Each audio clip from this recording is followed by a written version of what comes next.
Baik, terima kasih atas waktu dan kesempatan yang diberikan. Selamat siang, Pak.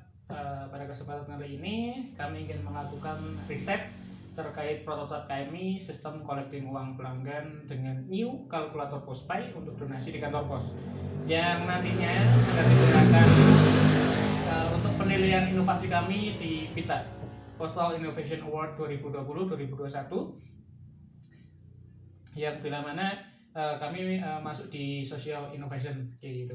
Terus kami ingin mengetahui lebih lanjut dari Bapak terkait apa yang dirasakan selama ini, dan mohon kesediaan Bapak untuk dapat kami interview. Proses interview akan berlangsung sekitar 3-10 menit.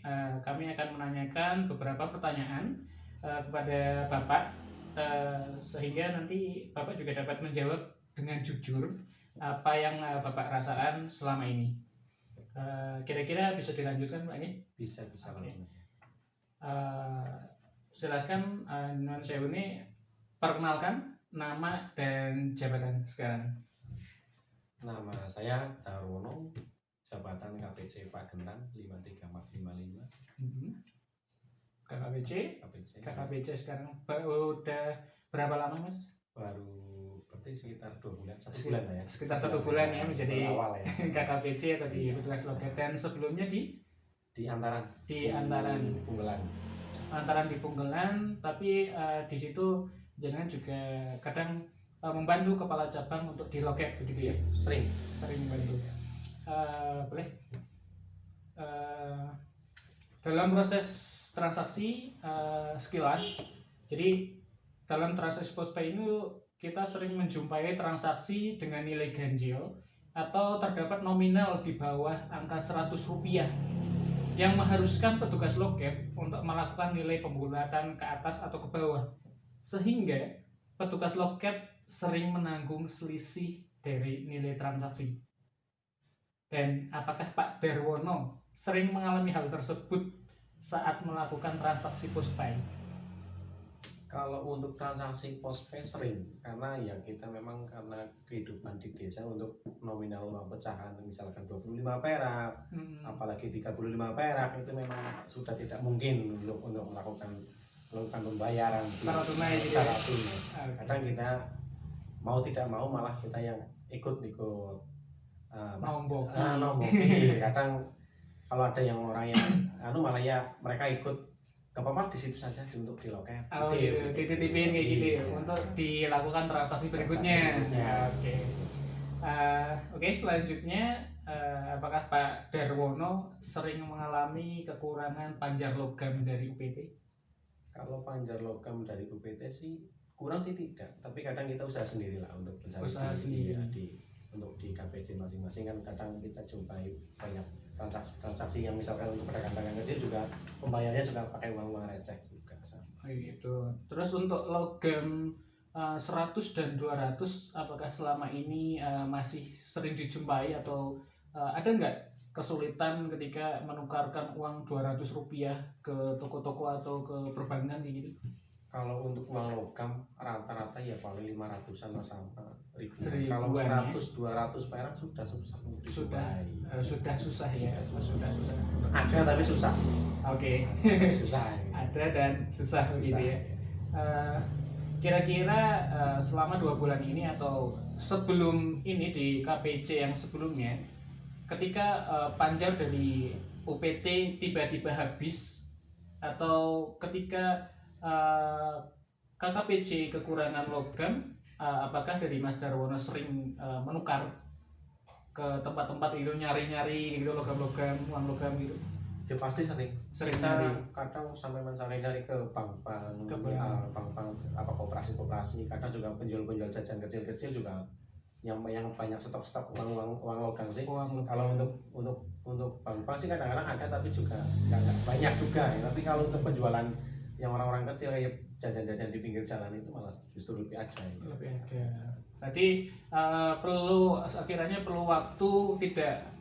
Apakah ketika Mas Darwono punya pemikiran, si penjual ini ada, dan Mas Darwono datang dan itu langsung ada? pastinya itu tidak ada kepastian karena kita juga nggak tahu juga itu ada atau enggak, kadang malah justru di situ itu kita memerlukan waktu untuk mencari itu justru membuang waktu lah itu. Oke. Baik, terima kasih. Dan selanjutnya, apakah dari Pak Darwono sendiri sering menggunakan kalkulator yang ada di Postpay?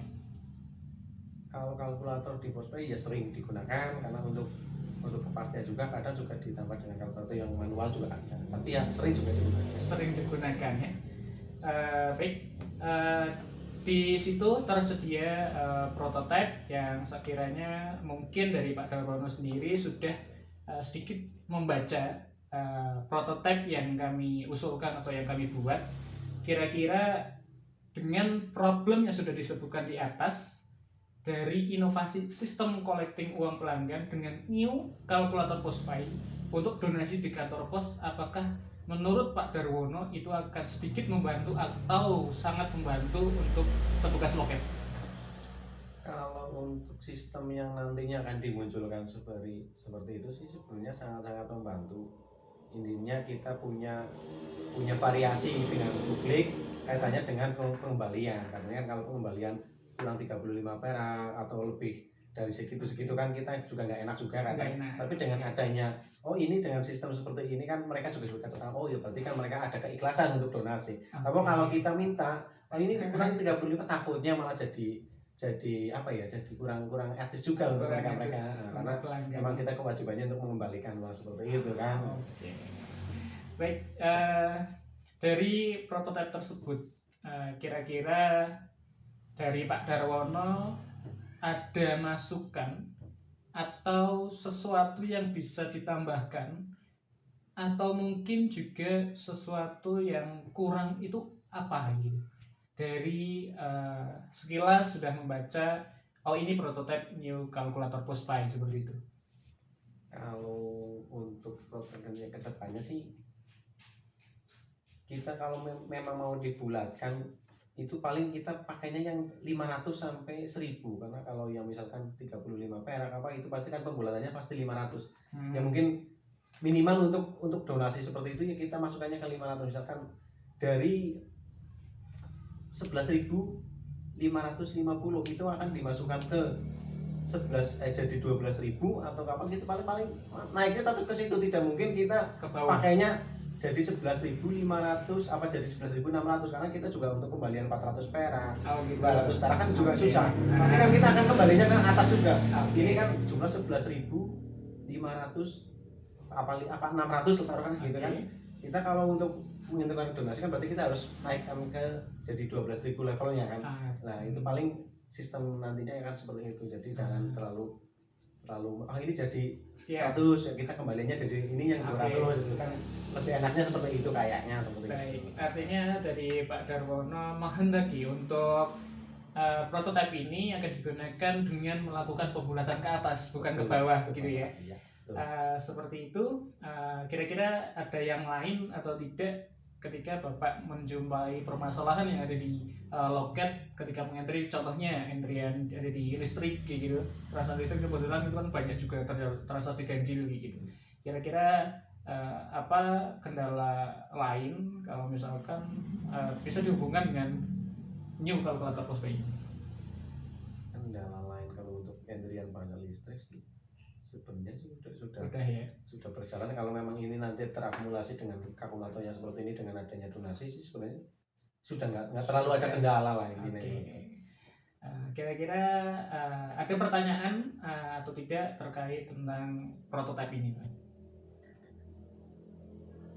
Untuk pertanyaan nanti donasi itu untuk kita yang di lapangan, untuk kita yang di loket itu harus ada kejelasan intinya untuk donasi apakah nanti untuk bantuan seperti apa, kita juga harus perlu tahu lah untuknya karena paling enggak kita bisa memberitahu ke publik bahwa ini untuk donasi seperti ini kaitannya dengan seperti ini, misalkan ataupun kaitannya dengan donasi seperti itu ada yang nanti untuk orang-orang di sekitar lingkungan loket yang ada misalkan itu kan kita akan lebih enak, misalkan ini ada untuk bantuan warga di sini yang kena musibah ini kita ambilkan dari sini, itu akan malah lebih menarik untuk publik untuk berdonasi gitu. seperti itu. Nah, baik, artinya memanfaatkan potensi yang kecil dari publik lokal kembali ke lokal lagi. Betul. Oke gitu Itu ya. malah insya Allah akan juga untuk membawa kepercayaan masyarakat ke kita juga depannya. Ada tren positif atau image positif yang betul. kita dapat gitu ya di outlet itu. Oke, terima kasih atas waktunya Pak Darwono. Sesi interview sudah selesai. Terima kasih atas waktu masukan dari Pak Darwono, dan semoga inovasi ini atau prototipe ini dapat memberikan hasil positif, terus mendapatkan apa ya, kita dari perusahaan itu mendapatkan feedback atau hasil image positif ke insan pos dan perusahaan begitu. Oke, terima kasih Pak Darwono atas waktunya. Ya, sama-sama.